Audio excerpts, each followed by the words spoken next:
Hello प्यारे बच्चों, कैसे हैं आप लोग। आई होप आप लोगों को पीछे की सारी क्लासेस बहुत अच्छे से समझ में आई होंगी। इसके पहले हमने गुप्त साम्राज्य को पढ़ा और गुप्त साम्राज्य एक बहुत बड़ा साम्राज्य था जहाँ से बहुत सारे क्वेश्चन आते हैं, उसको हमने डिस्कस किया और वहाँ से जितने भी इम्पॉर्टेंट पॉइंट थे वो सारे हमने आपको बताए हैं कि आपको कौन सी चीज़ें पढ़नी है और कैसे पढ़नी है। तो गुप्त साम्राज्य जो है वो हम ख़त्म कर चुके हैं।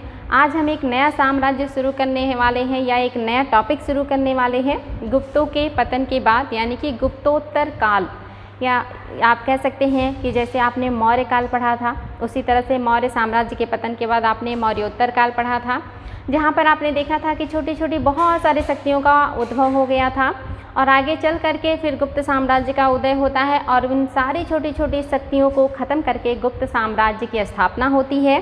अब आप देख रहे हैं कि जो गुप्त साम्राज्य है इसका भी पतन हो गया है, तो अब फिर से छोटी छोटी जो शक्तियाँ हैं वो फिर से उभरेंगी और इन्हीं छोटी छोटी शक्तियों को हम पढ़ेंगे कि वो कौन सी शक्तियाँ हैं जो गुप्त साम्राज्य के पतन के बाद भारत में यानी कि हमारे देश में उभरी थी या शासन करना शुरू की थी। तो गुप्त साम्राज्य के पतन के बाद के जो महत्वपूर्ण वंश हैं इन्हें हम देखेंगे। खास करके इसमें आप देखेंगे जो दक्षिण में है वहाँ पे आप देखेंगे कि पल्लवों का और चालुक्यों का एक बड़ा साम्राज्य है और उत्तर के क्षेत्रों में हम देखेंगे कि वर्धन वंश का एक बड़ा साम्राज्य है और इस समय हूणों के आक्रमण का जो प्रॉब्लम है वो भी बना हुआ है, यानी कि जो हूण आक्रमण था आपको पता है कि ये गुप्त साम्राज्य में स्कंदगुप्त के शासनकाल में पहली बार हुआ था और उस समय जो उस हूणों के शासक थे वो खुशनमाज थे जिनको स्कंदगुप्त ने हराया था। और इस बात का उल्लेख उन्होंने अपने अभिलेख जूनागढ़ और जूनागढ़ का अभिलेख है और जो भीतरी अभिलेख है उसमें किया है, जो कि एग्ज़ाम में आया हुआ है, इम्पॉर्टेंट है। इन हूणों का आक्रमण इसके बाद भी बरकरार है, यानी कि गुप्तोत्तर काल में भी हूण आक्रमण जो है जारी है, तो हम उनको भी देखेंगे। तो चलिए बच्चों आज की क्लास की शुरुआत करते हैं और काफ़ी इम्पॉर्टेंट टॉपिक है और ध्यान से देखेंगे क्योंकि यहाँ पर भी प्रॉब्लम होती है थोड़ा बच्चों को, क्योंकि जब छोटे छोटे बहुत सारे साम्राज्य होते हैं तो उन्हें आपस में कोरिलेट करना और कोरिलेट करके पढ़ना थोड़ा जो है टफ लगता है, मुश्किल लगता है कि कैसे उन्हें आपस में कोरिलेट किया जाए, कैसे पढ़ा जाए। तो आज की क्लास के बाद से आपको ये प्रॉब्लम नहीं होगी, यानी कि आप उसको कोरिलेट भी कर लेंगे और आसानी से उसको याद भी कर लेंगे। तो चलिए आज की क्लास की शुरुआत कर रहे हैं बच्चों। और आज की जो क्लास है आपकी ये गुप्तोत्तर काल की राजनीतिक विस्तार से शुरू कर रहे हैं हम।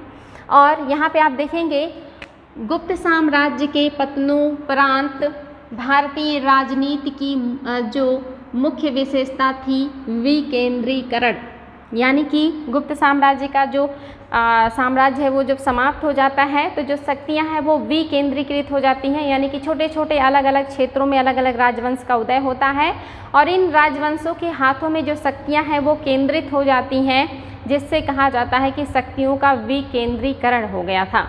तो ये आगे है। एवं क्षेत्रीयता की भावना का विकास इस समय उत्तर भारत में वर्धन वंश तथा दक्षिण भारत में चालुक्य पल्लव जैसी शक्तियों का उद्भव हुआ, लेकिन इन्हें अखिल भारतीय नहीं माना जा सकता। यानी कि गुप्तों के पतन के बाद आप देखेंगे उत्तर भारत में वर्धन वंश ने एक बड़े क्षेत्र पर अधिकार किया और दक्षिण भारत में जो चालुक्य हैं और जो पल्लव हैं इन्होंने बड़े क्षेत्र पर अधिकार किया। इसके अलावा और भी बहुत सारी छोटी छोटी शक्तियाँ थीं जिनके अंदर क्षेत्रीयता की भावना थी, यानी कि वो बस अपने क्षेत्र विशेष के प्रति अच्छी भावनाएं रखते थे, दूसरे क्षेत्रीय राजाओं के या राज्यों के प्रति उनकी जो भावनाएं थी या जो सोच थी बिल्कुल विदेशियों जैसी थी। जैसे आज हम सोचते हैं कि हमारा देश है और बगल में पड़ोसी जो है पश्चिम में पाकिस्तान है और उत्तर में चाइना है जिनसे हमें खतरा है या जिनसे हमारा कम बनता है, कुछ इसी तरह की भावना उस समय हमारे देश के अंदर ही एक राज्य का दूसरे राज्य के प्रति हुआ करता था। क्षेत्रीय भावनाएं, सिर्फ उन्हें लगता था कि हमारे राजा सबसे अच्छे हैं, हमारा राज्य सबसे अच्छा है, हमारे यहाँ के लोग सबसे अच्छे हैं और पड़ोसी राजाओं के प्रति जो है उतनी अच्छी सोच या व्यवहार नहीं हुआ करता था। यानी कि कहीं ना कहीं राष्ट्रीयता की भावना नहीं थी बल्कि क्षेत्रीयता की भावना से लोग परिपूर्ण थे। इसीलिए इन साम्राज्यों को अखिल भारतीय नहीं कहा गया। अखिल मीन्स होता है राष्ट्रीय, यानी कि पूरे राष्ट्र के प्रति जो हो उसको राष्ट्रीय कहते हैं या अखिल कहते हैं। तो ऐसा कोई साम्राज्य उस समय नहीं हुआ कि जो पूरे भारत पर अधिकार करके उसे एक साम्राज्य के अंतर्गत लेकर आए, जैसा कि गुप्तों ने और मौर्यों ने करने का प्रयास किया था। यहाँ के जो शासक हैं इन्होंने पूरे भारत पर अधिकार ये करने में असफल है। या उत्तर के क्षेत्रों में आप देखेंगे तो वर्धन वंश का शासन हो जाता है, और मध्य के क्षेत्रों में आप देखेंगे तो चालुक्यों का शासन हो जाता है, और नीचे के क्षेत्रों में आप देखेंगे तो पल्लवों का शासन हो जाता है। लेकिन पूरे भारत पर किसी का एकाधिकार नहीं हो पाता है। तो इसी क्रम में देखेंगे बच्चों कि उस समय कौन कौन से राज्यवंश हैं जो कि भारत में पाए गए हैं, जिसमें से आप देखेंगे कि ये तो क्षेत्रीय शक्तियाँ, इसके अलावा और भी कुछ छोटी छोटी शक्तियाँ थी। जैसे कन्नौज में मौखरी वंश था, मगध एवं मालवा में उत्तर गुप्त शासक शासन कर रहे थे, बंगाल में गौड़ शासन या गौड़ वंश शासन कर रहा था, सौराष्ट्र में या गुजरात में मैत्रक वंश शासन कर रहा था, कामरूप असम में अलग राजवंश था, उड़ीसा में अलग राजवंश था, कश्मीर में अलग राजवंश था। तो इस तरह आप देखेंगे कि कुछ महत्वपूर्ण बड़ी शक्तियाँ हैं, वर्धन, चालुक्य और पल्लव। इसके अलावा छोटी छोटी बहुत सारी शक्तियाँ हैं। मालवा में गुप्त और जो है मगध में गुप्त, उत्तर गुप्त शासक हैं, मौखरी वंश है। इसके अलावा आप देखेंगे कि गौड़ वंश है, कश्मीर में अलग वंश है, और जो आपका असम जिसे उस समय कामरूप कहा जाता था वहाँ पर अलग वंश है, उड़ीसा में अलग वंश शासन कर रहा है। तो पूरे भारत का जो आप देखेंगे क्षेत्रीय विस्तार है वो अलग अलग क्षेत्रों में छोटे छोटे टुकड़ों में बटा हुआ है, और अलग अलग क्षेत्रों में अलग अलग शासक वर्ग शासन कर रहे थे। तो इम्पॉर्टेंट है बच्चों, ध्यान देंगे इसको। आगे हम देखेंगे कि कौन से महत्वपूर्ण है जिनको हमें पढ़ना है। तो पहले हम देखते हैं मौखरी वंश को। ये जो मौखरी वंश है ये वर्तमान का जो इलाहाबाद का आसपास का क्षेत्र है, गंगा यमुना द्वाब का इलाहाबाद के पास का जो क्षेत्र है, यहाँ पे कन्नौज नगरी हुआ करती थी, आज भी है कन्नौज शहर, जहाँ का इत्र बहुत फेमस है। या वहाँ का जो उत्पाद है आप देखेंगे यूपी में जो हर ज़िले से एक उत्पाद लिया जाता है, तो जो कन्नौज है वहाँ से इत्र को लिया गया है और इत्र नगरी के नाम से जाना जाता है। इसे प्राचीन काल में जो है महोदया नगर के भी नाम से जाना जाता था, या महोदय नगर के नाम से जाना जाता था। काफ़ी समृद्ध क्षेत्र था मौखरी वंश का जो क्षेत्र था, यानी कि कन्नौज का क्षेत्र। संस्थापक मुखर था जो प्रारंभ में गुप्तों का सामंत हुआ करता था, यानी कि ये पहले गुप्तों के सामंत थे, लेकिन जैसे उस साम्राज्य का पतन हुआ इन्होंने एक अलग से साम्राज्य की स्थापना कर दी। इनका नाम मुखर था, और अपने नाम के ही जो है स्वरूप में इन्होंने अपने राजवंश की स्थापना की, जिसका नाम है मौखरी वंश। आगे है मौखरी वंश का प्रथम प्रसिद्ध शासक ईशान वर्मा था। इम्पोर्टेंट है बच्चों, प्रथम जो प्रसिद्ध शासक है वो ईशान वर्मा है। उसने महाराजाधिराज की उपाधि धारण की थी, ये भी इम्पोर्टेंट है। इसके अलावा सर्ववर्मन ये दूसरे राजा हैं, उसका उत्तराधिकारी था, और नालंदा अभिलेख से इसकी जानकारी मिलती है, यानी कि नालंदा अभिलेख है उसी से पता चलता है कि ईशान वर्मा सबसे महत्वपूर्ण राजा हैं और उनके उत्तराधिकारी जो हैं वो सर्ववर्मा हैं। आगे है ग्रह वर्मा, ये वेरी वेरी इंपॉर्टेंट है, इन्हीं को एग्जाम में ज़्यादा पूछता है। ये अंतिम मौखरी शासक थे और जिनका विवाह पुष्यभूति वंश के प्रभाकर वर्धन की पुत्री राज्यश्री से हुआ था। ये बहुत इंपॉर्टेंट है बच्चों, एग्जाम में ये ज़्यादा आता है क्वेश्चन कि जो राजा थे वो कौन थे। तो ये ईशान वर्मा जो राजा है ये काफ़ी महत्वपूर्ण राजा हैं, उनके जो पुत्र हैं वो सर्ववर्मन हैं, और जो लास्ट महत्वपूर्ण शासक हैं मौखरी वंश के ये आप देखेंगे ग्रह वर्मा हैं, और इन्हीं से जो पुष्यभूति वंश के लोग हैं उन्होंने वैवाहिक संबंध स्थापित किए थे। प्रभाकर वर्धन के 2 पुत्र और 1 पुत्री थी। पुत्र का नाम राज्यवर्धन और हर्षवर्धन था, और पुत्री का नाम राज्यश्री था। उन्होंने अपनी पुत्री राज्यश्री का जो विवाह है वो कन्नौज के आप देखेंगे ईशान वर्मा के जो पुत्र हैं या जो पौत्र हैं इनका नाम है ग्रह वर्मा, इनसे किया था। और ये काफ़ी समृद्ध क्षेत्र था, यानी कि एक बहुत ही अच्छे या बड़े साम्राज्य में या समृद्धशाली साम्राज्य में उन्होंने अपनी पुत्री का विवाह किया था राज्यश्री का। और ये जो है इन्हीं की हत्या जो है आप देखेंगे कि गौड़ नरेश शशांक और उत्तर गुप्त नरेश जो है देवगुप्त, इन्होंने कर दी थी। देवगुप्त और शशांक ये एग्जाम में आया है कि किसने हत्या किया था ग्रहवर्मा का, तो शशांक ने और देवगुप्त ने किया था। शशांक गौड़ नरेश हैं, गौड़ वंश जो है ये बंगाल में हुआ करता था, और जो देवगुप्त हैं ये मालवा और मगध पर शासन करते थे। और यहाँ पे आप देखेंगे जो शशांक है इतिहास में काफ़ी प्रसिद्ध हैं क्योंकि ये बौद्ध मतानुयायी हैं और ये शिव मतानुयायी हैं या शैव मतानुयायी हैं और ये बौद्धों से बहुत नफरत करते हैं। आपको पता होगा कि इन्होंने बौद्ध वृक्ष को ही कटवा दिया था, यानी कि जिसके नीचे भगवान बुद्ध को ज्ञान की प्राप्ति हुई थी, इन्होंने उस वृक्ष को ही कटवा दिया था और बहुत सारे स्तूपों को इन्होंने तुड़वाया था, बहुत सारे बौद्ध भिक्षुओं के ऊपर इन्होंने हमले करवाए थे, क्योंकि ये बिल्कुल चिढ़ते थे बौद्ध धर्म से और ये खुद शैव धर्म के अनुयायी थे। और इन्होंने ही जो है एक तरीके से कहेंगे अपना माइंड लगाया था या कूटनीति के द्वारा रामगुप्त को अपने साथ मिला करके जो है इनके ऊपर आक्रमण करते हैं और हमला करने के बाद इन्हें मरवा देते हैं ग्रहवर्मा को। तो इम्पॉर्टेंट है, जो ग्रहवर्मा है ये कन्नौज के राजा हैं और इन्हीं को शशांक ने और देवगुप्त ने मिलकर के मार दिया था और इन्हीं की पत्नी राज्यश्री थी जो वर्धन वंश की आप देखेंगे जो है पुत्री हैं। तो इनकी मृत्यु हो जाने के बाद जो राज्यश्री हैं, इनके भाई जो बड़े भाई थे राज्यवर्धन, ये इस बात का बदला लेने के लिए देवगुप्त के ऊपर आक्रमण करते हैं और उसे हरा देते हैं और उसकी हत्या कर देते हैं। यानी कि जो ग्रहवर्मा है, जब इनकी मृत्यु हो जाती है, इन्हें मार दिया जाता है शशांक और देवगुप्त के द्वारा। तो जो राज्यवर्धन है, वर्धन वंश के शासक, ये अपनी बहन के पति का मृत्यु का बदला लेने के लिए, हत्या की बदला लेने के लिए आक्रमण करते हैं और जो देवगुप्त हैं इनकी भी हत्या कर देते हैं और कन्नौज पर अधिकार कर लेते हैं। इसी समय जो शशांक हैं वो देवगुप्त को जो राज्यवर्धन है उनको अपने दरबार में बुलाते हैं और दरबार में बुलाने के बाद उनका छल के द्वारा या कूटनीति के द्वारा या धोखे से हत्या कर देते हैं। तो राज्यवर्धन भी जो है मार दिए जाते हैं। यानी कि जो वर्धन वंश है ये काफ़ी जो है समृद्धशाली राजवंश था और इन्होंने अपनी पुत्री का विवाह या राज्यश्री का विवाह एक समृद्धशाली राजवंश में किया था जो मौखरी वंश था, जो कि कन्नौज में था। लेकिन इन वंशों के ऊपर एक तरीके से देखेंगे परेशानियां आ गई हैं या मुसीबत आन पड़ी है, क्योंकि आप देखेंगे जो प्रभाकर वर्धन है इनकी मृत्यु हो जाती है और जो नियम था उसके अनुसार जो बड़े भाई थे या जो बड़े पुत्र थे राज्यवर्धन, ये शासक बनते हैं और शासन संभालने के कुछ ही टाइम बाद उन्हें पता चलता है कि उनकी बहन के जो पति हैं ग्रहवर्मा, उनकी हत्या कर दी गई है और इसका बदला लेने के लिए वो कन्नौज आते हैं और कन्नौज में उनकी भी हत्या कर दी जाती है। यानी कि जब वो देवगुप्त को मारते हैं उसके बाद उनकी भी हत्या जो शशांक है वो कर देते हैं।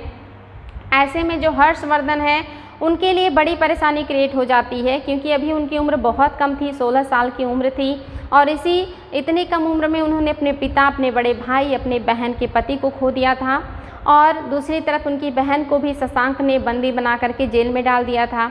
ऐसे में जो हर्षवर्धन है इनके लिए बहुत बड़ी चुनौती आ जाती है कि वो कैसे अपने साम्राज्य को सुरक्षित करें प्लस अपनी बहन के साम्राज्य को बचाएं। इसके अलावा उन लोगों से अपने भाइयों के और अपने जो उनकी बहन है उनके पति की हत्या का बदला लें और अपनी बहन को उनसे छुड़ाएं।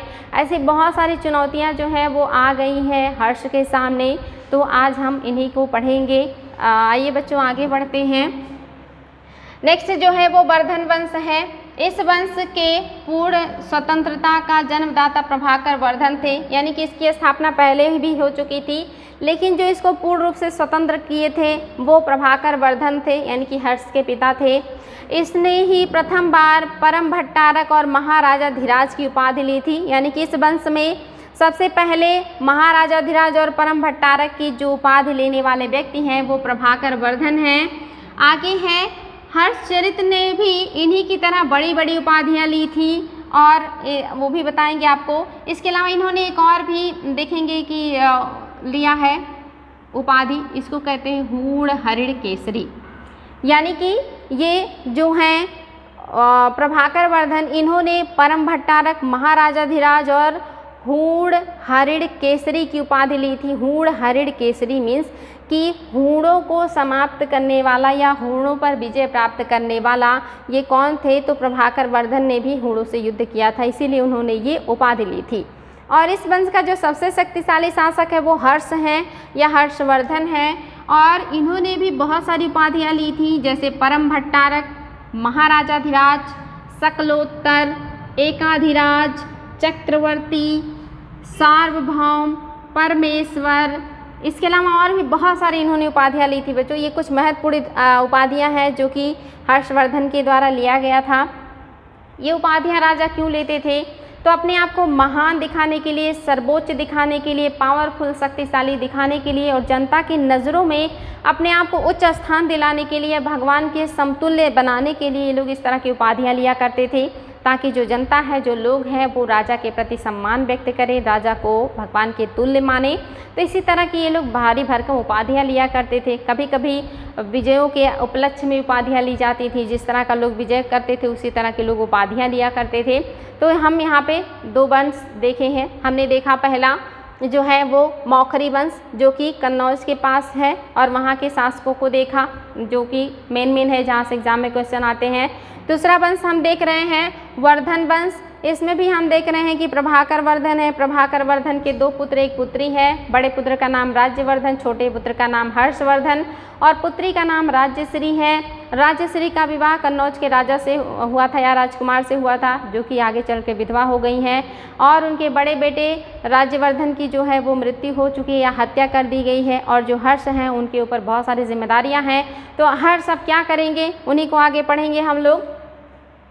हर्ष के राज्यारोहण तथा विजयों के स्रोत कौन कौन से हैं? जो हर्ष के राज्यारोहण का, यानी कि उनके राजा बनने का और उनके विजयों को बताते हैं, तो पहला है वाणभट्ट का हर्षचरित और ह्वेनसांग के विवरण, मधुबन का ताम्रलेख, भट्टौरा से प्राप्त ताम्रलेख, आर्य मंजूश्री का मूलकल्प, बांसखेड़ा और नालंदा एवं सोनीपत के अभिलेख।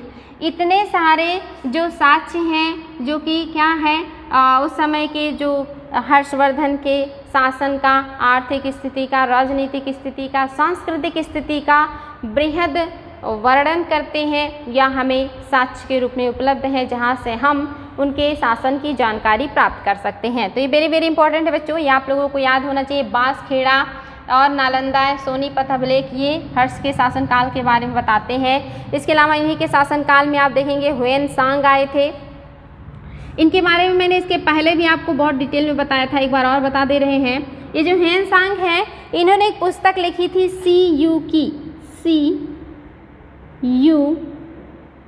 CU की इन्होंने एक पुस्तक लिखी थी, और ये जो है यात्रा विवरण है इनका, यानी कि चीन से लेकर के भारत आने और भारत से वापस जाने तक का जो उनका यात्रा है, उसका उन्होंने उसमें विवरण दिया है। और इससे भी हमें भारत के बारे में बहुत सारी चीज़ें पता चलती हैं बच्चों।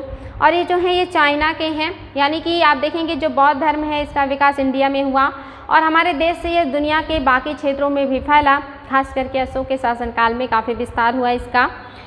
और ये जो ह्वेनसांग हैं, ये चाहते थे कि ये जाएं वहाँ जहाँ से बौद्ध धर्म जो है फैला है, क्योंकि उसके सारे ग्रंथ, उसके सारे स्मारक, वो सारी चीज़ें भारत में थी, और उससे जुड़े हुए जो विद्वान थे वो सारे भी भारत में थे। तो वो जो है ह्वेनसांग आना चाहते थे भारत, और यहाँ से बौद्ध धर्म के बारे में स्टडी करना चाहते थे, जानकारी को इकट्ठा करना चाहते थे।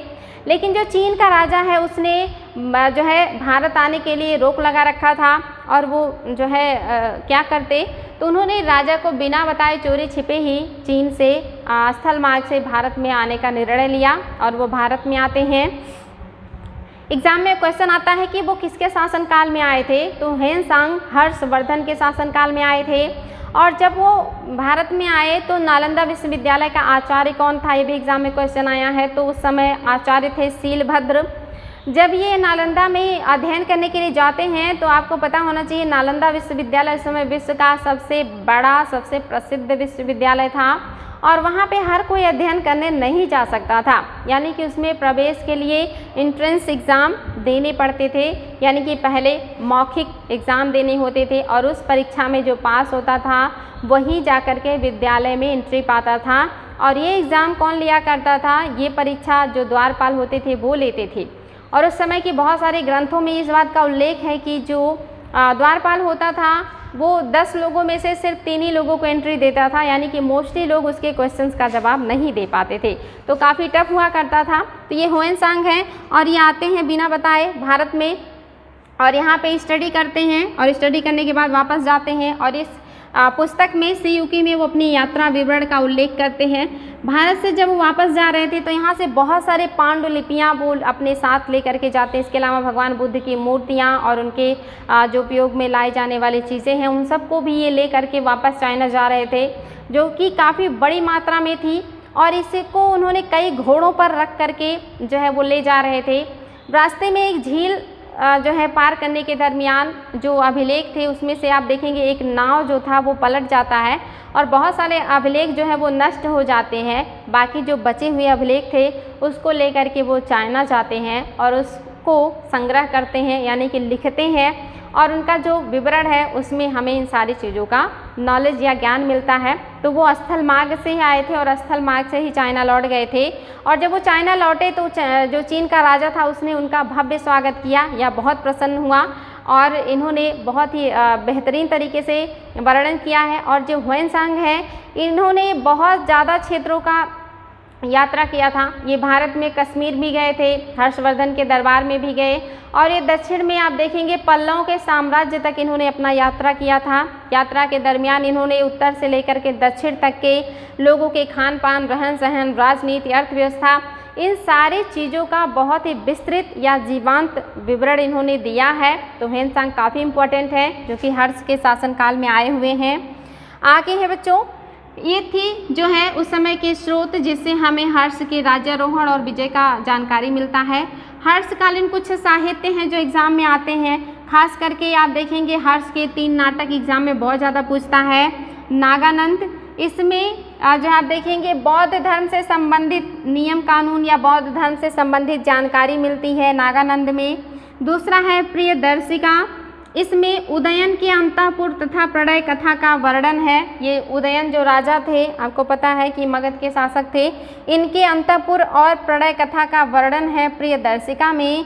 और जो रत्नावली है इनकी तीसरी पुस्तक या नाटक, इसमें उदयन और वासवदत्ता जो उनकी पत्नी है इनकी परिचारिका यानी कि नौकरानी या जो उनकी सेविका थी नागनिका, उसके जो है प्रणय कथा का वर्णन है। तो इम्पॉर्टेंट है बच्चों, ये तीनों जो नाटक हैं ये माना जाता है कि हर्ष ने लिखा है, लेकिन इसके बारे में ऐसा भी सुनने में आता है कि इनके दरबार में राइटर था और उसने ये सारी चीज़ें लिखी थी और इन्होंने उसको पैसे दे करके अपने नाम करवा लिया था। लेकिन आपको पढ़ना यही है कि इसे हर्ष ने लिखा था, क्योंकि एग्जामिनर यही पूछेगा कि कौन सी रचनाएं हैं जो हर्ष ने लिखी हैं।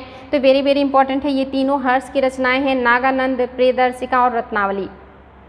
नेक्स्ट जो इनके दरबारी कवि हैं ये वाणभट्ट हैं, और वाणभट्ट ने भी कुछ रचनाएं की हैं जो एग्जाम में आते हैं। हर्षचरित है, कादम्बरी है और चंडी शतक है। ये तीनों बहुत इंपॉर्टेंट है, एग्जाम में बार बार आते हैं, तो ये आप लोगों को बिल्कुल रटा होना चाहिए।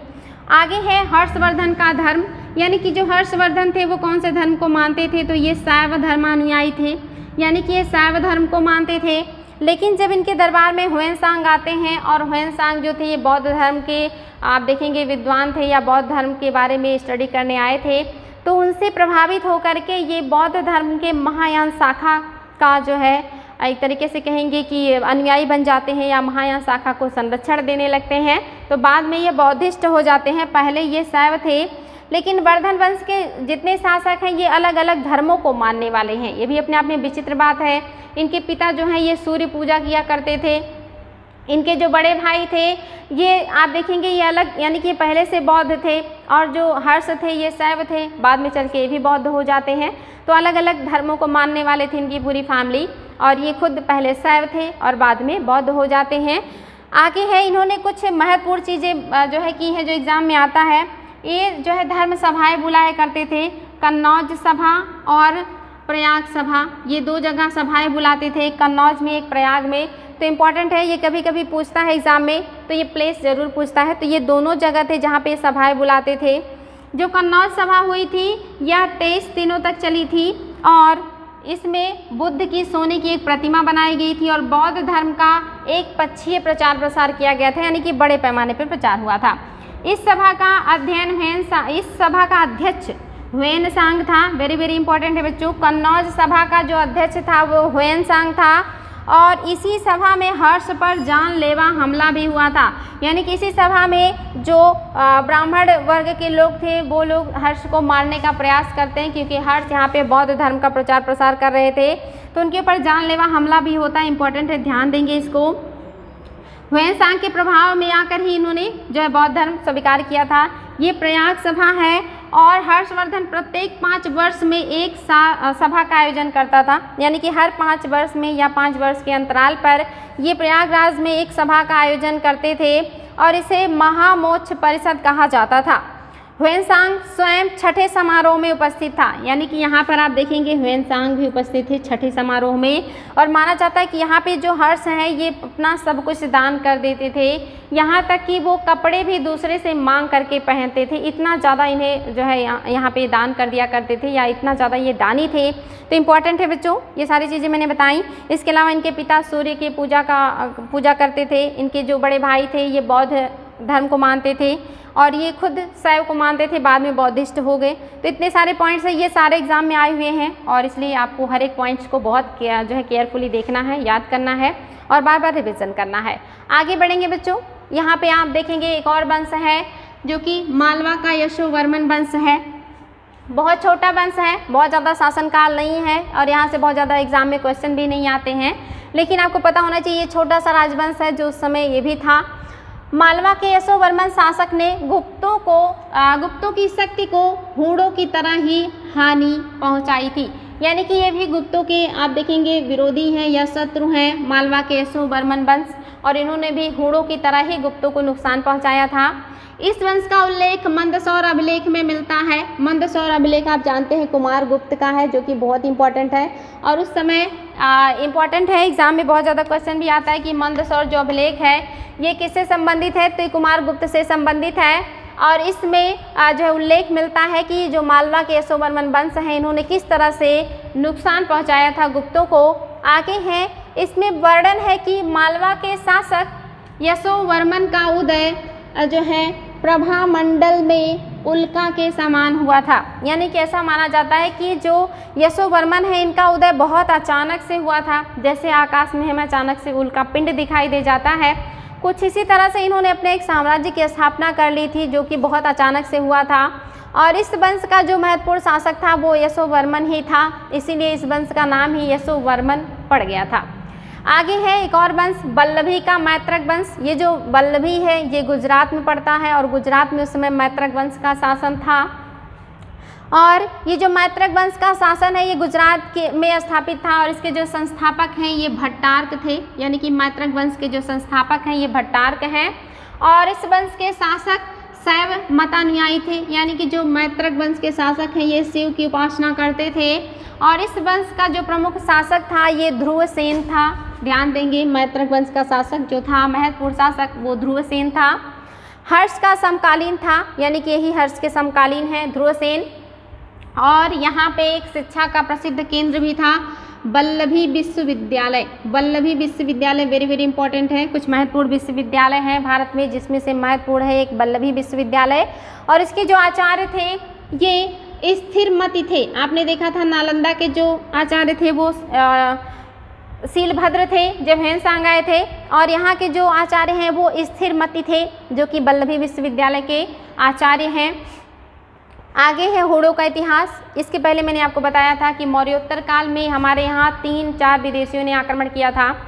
हिंदी यूनानियों ने, दूसरे जो आक्रमणकारी थे वो शक थे, तीसरे जो थे वो पहलो या पार्थियन थे, चौथे जो थे वो कुषाण थे, और जो एक लास्ट बच गया था जो हुंगनू था या जिसको हूण कहा गया, इन लोगों ने ही यूचियों को भगाया था और यूचियों ने शकों को भगाया था। लास्ट में जो हुंगनू है या हूण है ये भी आक्रमण करता है गुप्त काल में और ये गुप्तोत्तर काल में भी पाया जाता है। वही हुंगनू है जिसे हूण कहा गया और इनका जो निवास स्थान है ये मध्य एशिया से लेकर के चीन में पाया जाता था। ये काफ़ी खुखार बर्बर जनजातियाँ हुआ करती थी। बर्बर मीन्स क्या होता है?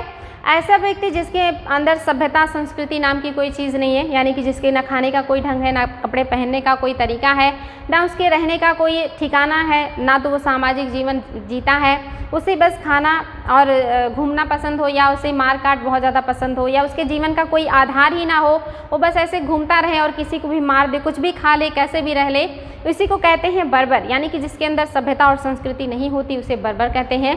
और जो हूण हैं इनके अंदर बर्बरता है, ये घूम घूम करके लोगों को मारते पीटते हैं, उनकी हत्याएँ करते हैं, उनको लूटपाट करते हैं, एक जगह नहीं रहते हैं ये। और मोस्टली जितने भी मध्य एशियाई जो आक्रमणकारी हैं वो शुरुआत में बर्बर ही थे, आगे चल करके धीरे धीरे वो जब बसते हैं तो थोड़ी सी सभ्यता उनके अंदर आती है। तो ये मध्य एशिया के खानाबदोश यानी कि जो घूमते रहते हैं, जिनका कोई अस्थायी जीवन नहीं होता, बर्बर जातियाँ यानी कि जो सभ्य नहीं होते, ऐसे लोग थे और इन्होंने भारत पर आक्रमण की। इनकी 2 शाखाएँ आई थी भारत की तरफ आक्रमण करने के लिए, जिसमें से जो पूर्वी शाखा है उसने भारत पर आक्रमण किया था।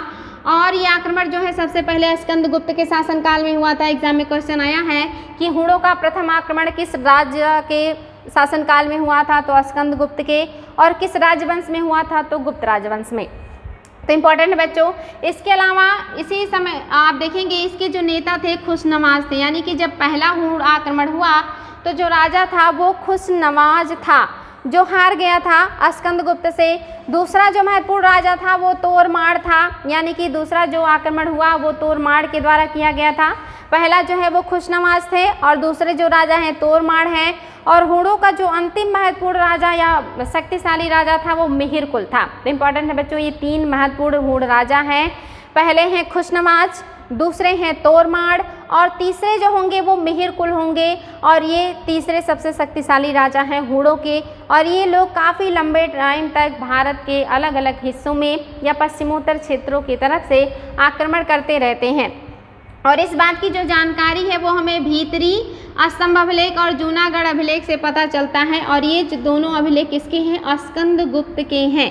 ध्यान देंगे बच्चों, ये जूनागढ़ में गिरनार अभिलेख है वो शकों का है, लेकिन ये जो भीतरी स्तंभ अभिलेख है और जूनागढ़ अभिलेख है ये आप देखेंगे स्कंदगुप्त का है, जहाँ से हूणों के आक्रमण का पता चलता है। और हूण कौन है, ये मध्य एशिया या चाइना के खानाबदोश और बर्बर जनजातियाँ हैं, जिनको मैंने बताया भी था कि इनको हुंगनू के नाम से भी जाना जाता है। ये सारी चीज़ें मैंने आप लोगों को बताई बच्चों। अब इसी को मैं बाय मैप आप लोगों को बताने जा रही हूँ। बहुत ही केयरफुली देखिएगा कि इसको अगर आप जो है अच्छे से समझ लेंगे तो आप इसे बहुत आसानी से जो है दिमाग में रख पाएंगे, एग्ज़ाम में जा कर के इसको सॉल्व कर पाएंगे, या लॉन्ग टाइम तक आपके मेमोरी में ये चीज़ें रहेंगी। इसलिए मैंने यहाँ पे मैप बनाया है। मैप के थ्रू मैं इन्हीं सारी चीज़ों को समझाऊंगी जो आपने अभी तक पढ़ा है। तो चलिए बच्चों, हम मैप के द्वारा भी इसे देख लेते हैं। तो यहाँ पे मैंने बनाया है थानेश्वर या वर्धन वंश, यानी कि ये वंश जो है ये वर्धन साम्राज्य है। और यहाँ पे जो संस्थापक हैं प्रभाकर वर्धन हैं और उनके बड़े पुत्र राज्यवर्धन, यानी कि संस्थापक प्रभाकर वर्धन और जो बड़े बेटे हैं, बड़े बेटे ये हैं आप देखेंगे राज्यवर्धन। और जो इनके छोटे बेटे हैं यानी कि छोटा जो लड़का है वो है हर्षवर्धन। और जो पुत्री हैं आप देखेंगे राज्यश्री जो है ये इनकी पुत्री हैं। ये इनके 3 बच्चे हैं। तो जो राज्यश्री हैं इन्हीं का जो विवाह है ये वर्धन वंश के शासकों ने मौखरी राजवंश के गृह वर्मा से कर दिया था। और ये जो मौखरी राजवंश है ये आप देख रहे हैं कन्नौज में है, जो कि एक समृद्धशाली क्षेत्र है। चूँकि ये नदियों के पास है या द्वाब में है तो यहाँ पे हर साल उपजाऊ मिट्टी आती है तो उत्पादन अच्छा होता है। और उत्पादन अच्छा होगा तो राजकोष में धन ज़्यादा आएगा, और राजकोष में धन ज़्यादा आएगा तो साम्राज्य समृद्धशाली होगा। यानी कि राजा के पास सैनिक भी होंगे, उसके पास हथियार भी होगा, दुर्ग भी होगा, और साम्राज्य काफ़ी शक्तिशाली या समृद्ध होगा। तो जाहिर सी बात है बच्चों, अगर इनकम होगा अच्छा, अर्थव्यवस्था अच्छी होगी तो अपने आप सारी चीज़ें अच्छी हो जाती हैं। तो ये काफ़ी समृद्धशाली शासन था। और कन्नौज आप देखेंगे कि ये हमेशा से लोगों की नज़र में रहता था कि कन्नौज पर अधिकार किया जाए, क्योंकि ये बहुत ही उपजाऊ ज़मीन वाला क्षेत्र है। एक कन्नौज और दूसरा आप देखेंगे मगध, ये काफ़ी उपजाऊ वाले क्षेत्र थे। ये गंगा और सोन नदी के संगम पर था, और ये गंगा और यमुना के द्वाब का जो मध्य वाला द्वाब है यहाँ पे इसका जो है उदय हुआ था। तो इन्होंने अपनी पुत्री का विवाह जो कि राज्यश्री थी गृहवर्मा से कर दिया था। और ये दोनों राजवंश काफ़ी शक्तिशाली और समृद्धशाली थे, बहुत अच्छा चल रहा था सब कुछ।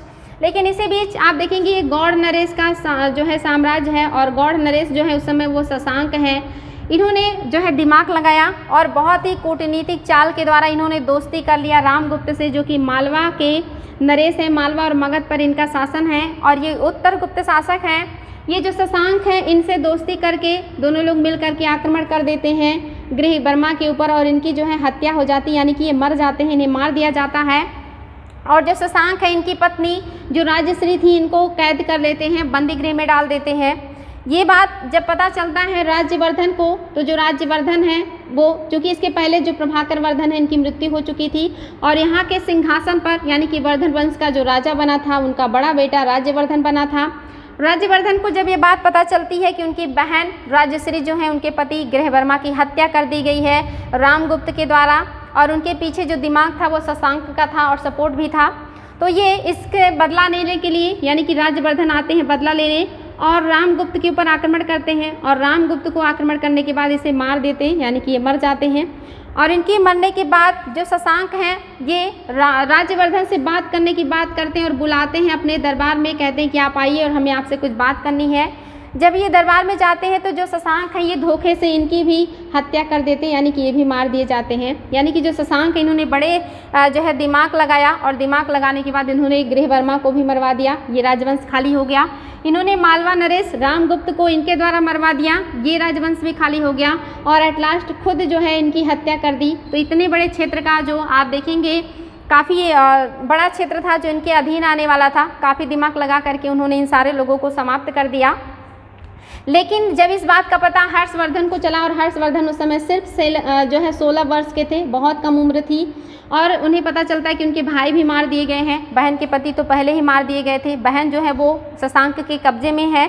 तो वो यहाँ पे सिंहासन पर बैठते हैं और अपने साम्राज्य का जो आप देखेंगे अपने हाथ में लेते हैं बागडोर, और वहाँ से जो है आक्रमण करने के लिए आगे बढ़ते हैं कि इन सब से बदला लेंगे, यानी कि खास करके शशांक से, क्योंकि यहाँ के राजा तो मारे जा चुके थे। तो यहाँ जब आगे बढ़ रहे थे तो उसी दरमियान यहाँ के जो शासक थे, इसे उस समय कामरूप कहा जाता था। एग्जाम में आया है कि कामरूप जो था प्राचीन काल में वर्तमान में किस नाम से जाना जाता है, तो असम। असम को ही प्राचीन काल में कामरूप के नाम से जाना जाता था।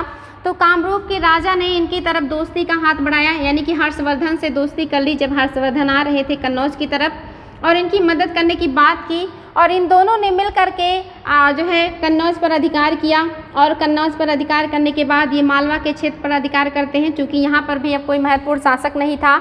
इन सारे क्षेत्रों पर हर्षवर्धन का अधिकार हो जाता है। लेकिन उसके पहले ही राजश्री जो है इस कैद से निकल करके विंध्याचल की पर्वत की तरफ चली गई थी, तो इन्हें अपनी बहन नहीं मिलती है। जब वो यहाँ पहुँचते हैं और फिर वो अपनी बहन की तलाश करने लगते हैं, उस समय एक वो थे बौद्ध भिक्षु, उनका नाम उपगुप्त था, और उपगुप्त से पता चलता है कि उनकी बहन को उन्होंने विंध्याचल की पहाड़ियों में या जंगलों में देखा है, क्योंकि जो बौद्ध भिक्षु हुआ करते थे वो बौद्ध विहारों में या ऐसे जंगलों में ही रहा करते थे। फिर ये अपनी बहन की तलाश करने की कोशिश करते हैं, इन्हें लगता पहले मुझे अपनी बहन को ढूंढना है और आगे मैं शशांक से बदला लूँगा। तो ये अपनी बहन को ढूंढने के लिए जंगलों में चले जाते हैं उपगुप्त की सहायता से। और एक व्यक्ति थे गौड़, इनकी मदद से जो है ये अपनी बहन को ढूंढते हैं। ये सती होने के लिए गई थी, और सती होने के पहले ही अपनी बहन को बचा लेते हैं। बचाने के बाद वो लाते हैं और उन्हें कहते हैं अब आप कन्नौज की महारानी हैं। लेकिन उन्होंने कहा कि नहीं, अब मुझे राजपाट नहीं चाहिए और आपको ही इसको संभालना होगा। वो उन्हें अपने घर यानी कि वापस ले जाना चाह रहे थे। हर्षवर्धन थानेश्वर लाना चाह रहे थे जो कि हरियाणा में है, लेकिन वो मना कर देती हैं। वो कहती हैं शादी के बाद जो लड़की का घर होता है वो उसका ससुराल होता है, तो मैं यहाँ से नहीं जाऊँगी। और फिर यहाँ जो हर्षवर्धन है इन्हें मजबूर होकर के अपनी जो राजधानी जो थानेश्वर थी उसको ट्रांसफ़र करना पड़ता है कन्नौज। ये एग्ज़ाम में क्वेश्चन आया बच्चों कि हर्षवर्धन ने अपनी राजधानी थानेश्वर से कहाँ ट्रांसफ़र किया था, तो कन्नौज ट्रांसफ़र किया था। यानी कि ये इतिहास में पहली बार है जब किसी राजा ने अपनी राजधानी को ट्रांसफ़र किया है। इसके बाद एक व्यक्ति जो फेमस है, आप जिनको जानते हैं, मोहम्मद बिन तुगलक, अपनी राजधानी परिवर्तन के लिए इतिहास में प्रसिद्ध है। लेकिन उसके पहले ही एक व्यक्ति जिसने अपना राजधानी ट्रांसफ़र किया है वो हर्षवर्धन है। और जब भी इस तरह की गतिविधियां होती या निर्णय लिए जाते हैं तो उसके पीछे एक बड़ा रीज़न होता है। उस समय भी रीज़न था और यहाँ पे भी रीज़न है, क्योंकि हर्षवर्धन को कन्नौज को देखना है और कन्नौज मिड में है और इसके आसपास जो है शत्रु हैं और ये काफ़ी समृद्धशाली जो है क्षेत्र है। और इन्हें थानेश्वर को भी देखना है, तो उन्होंने अपनी राजधानी को कन्नौज ट्रांसफ़र किया और यहाँ पे अपनी बहन के साथ शासन करना शुरू कर देते हैं। दोनों लोग साथ साथ में सिंहासन को शेयर करते हैं या साम्राज्य को शेयर करते हैं, शासन शुरू हो जाता है। आगे चल करके ये आक्रमण करते हैं शशांक के ऊपर, और चूँकि ये बहुत ही शक्तिशाली राजा था और ये जानते हैं ये शैव मतानुयायी था और ये बौद्धों से बहुत ज़्यादा चिढ़ता था और इसने बौद्ध धर्म के बौद्ध भिक्षु को भी कटवाया था और बाकी चीज़ों को भी डिस्टर्ब किया था। तो इसके ऊपर आक्रमण करने के बाद इसके बहुत सारे क्षेत्रों पर अधिकार तो कर लेते हैं, लेकिन शशांक को पूरी तरह समाप्त नहीं कर पाते। आगे ये जब इधर नहीं बढ़ पाते हैं तो इधर बढ़ते हैं और ये मौखरी वंश है गुजरात में, यानी कि मौखरी वंश के ऊपर भी आक्रमण करके इस साम्राज्य को मिला लेते हैं। यानी कि यहाँ पे आप देखेंगे जो ये क्षेत्र है यहाँ से लेकर के असम का राजा इनका दोस्त ही बन गया था। फिर शशांक का क्षेत्र उन्होंने इतना कब्जा कर लिया, तो ये क्षेत्र जो है ये आप देखेंगे हर्षवर्धन का क्षेत्र है, काफ़ी जो है कलर्ड हो गया है, तो लेकिन आप लोग इसको ध्यान देंगे तो समझ जाएंगे। ये पूरा क्षेत्र जो है ये हर्षवर्धन के पास आ जाता है। हर्षवर्धन आप देखेंगे ये नर्मदा नदी है और ये ताप्ती नदी है, यहाँ से नीचे की तरफ बढ़ना चाहते हैं, यानी कि ये नीचे आक्रमण करके इस क्षेत्रों को भी जीतना चाहते हैं। लेकिन उस समय चालुक्य वंश का यहाँ पे शासन था और चालुक्य वंश का जो शासक था उसमें पुलकेशिन था और पुलकेशिन बहुत ही शक्तिशाली शासक था। इसने जो हर्ष हैं इनको यहाँ पे हरा दिया, यानी कि जो नर्मदा क्षेत्र है यहाँ पर जो पुलकेशिन हैं इन्होंने क्या किया है, हर्ष को हरा दिया है। हर्षवर्धन यहाँ पे इनसे हार गए। तो एग्जाम में क्वेश्चन आता है कि हर्ष को नर्मदा नदी के तट पर किसने हराया था, तो पुलकेशिन ने हराया था, जो कि चालुक्य शासक था। एग्जाम में ये भी आया है कि किस शासक ने हर्ष को नर्मदा नदी के दक्षिण में नहीं बढ़ने दिया, तो पुलकेशिन ने नहीं बढ़ने दिया। जो पुलकेशिन है इनके राज कवि थे रविकीर्ति। रविकीर्ति जो थे ये कहते हैं कि इस युद्ध के बाद हर्ष नहीं रहा, यानी कि ये अब जो है इनका नाम हर्ष था, अब वो नाम में जो हर्ष है ये शब्द नहीं जुड़ना चाहिए। ये पुलकेशिन की जो है बड़ाई में बहुत बड़ी बड़ी जो है पंक्तियाँ लिखते हैं या प्रशस्ति लिखते हैं। तो एग्जाम में ये भी आया है कि रविकीर्ति किसके राज दरबारी थे, तो पुलकेशिन के राज दरबारी हैं रविकीर्ति, और हर्षवर्धन के जो राज दरबारी कवि हैं वो बाणभट्ट हैं। दोनों एग्जाम में क्वेश्चन आए हुए बच्चों। तो ये जो हर्ष है इनका साम्राज्य ऊपर के क्षेत्रों में ही है, ये नीचे नहीं जा पाए हैं क्योंकि यहाँ पे चालुक्य वंश एक शक्तिशाली राजवंश है जिसने इनको नीचे नहीं जाने दिया। तो ये था बच्चों आप लोगों का जो है देखेंगे गुप्तों के पतन के बाद का साम्राज्य, छोटे छोटे जो क्षेत्रीय शक्तियाँ थीं कैसे उन सबको जीत करके वर्धन वंश के शासक हर्षवर्धन ने अपने साम्राज्य में मिला लिया। इन क्षेत्रों में आप देखेंगे चालुक्यों का शासन है और इसके नीचे के क्षेत्रों में आप देखेंगे पल्लवों का शासन है। पल्लव इनको हम आगे पढ़ेंगे, लेकिन आप कह सकते हैं कि यहाँ पे कोई भी ऐसा शासक नहीं है या शासन नहीं है जो अखिल भारतीय हो या राष्ट्रीय हो, क्योंकि अभी भी भारत में 2-3 राजवंश शासन कर रहे हैं, यानी कि गुप्तों के पतन के बाद कोई ऐसा राजवंश नहीं है जो अखिल भारतीय स्तर का शासन स्थापित कर पाए। तो आप देखेंगे जो प्राचीन इतिहास का हिंदू शासक जो काफ़ी पावरफुल था वो हर्षवर्धन है, यानी कि सबसे पावरफुल शासक ये हैं। इसके बाद इतना पावरफुल हिंदू शासक नहीं हुआ और आगे चल के आपका मिडवल हिस्ट्री शुरू हो जाएगा या मध्यकाल शुरू हो जाएगा, वहाँ पे आप देखेंगे तो सल्तनत काल और मुगल काल आ जाएगा। तो ये आखिरी सबसे शक्तिशाली हिंदू शासक है जिन्होंने इतने बड़े क्षेत्र को अपने अधिकार में लिया था। उसके नीचे चालुक्यों का राजवंश है, चालुक्यों का भी 3 भाग है वो भी आगे बताएंगे। पल्लव है उसके नीचे तमिलनाडु के क्षेत्र में, वो भी आगे डिस्कस करेंगे। तो आई होप आज का जो आप लोगों का टॉपिक है समझ में आया होगा। बाई मैप इसको देखने के बाद फिर से एक बार देखिएगा और सारी चीज़ें रिवाइज कर लीजिएगा, बहुत अच्छे से समझ में आएगा। तो आज के लिए रहने देते हैं, थैंक यू।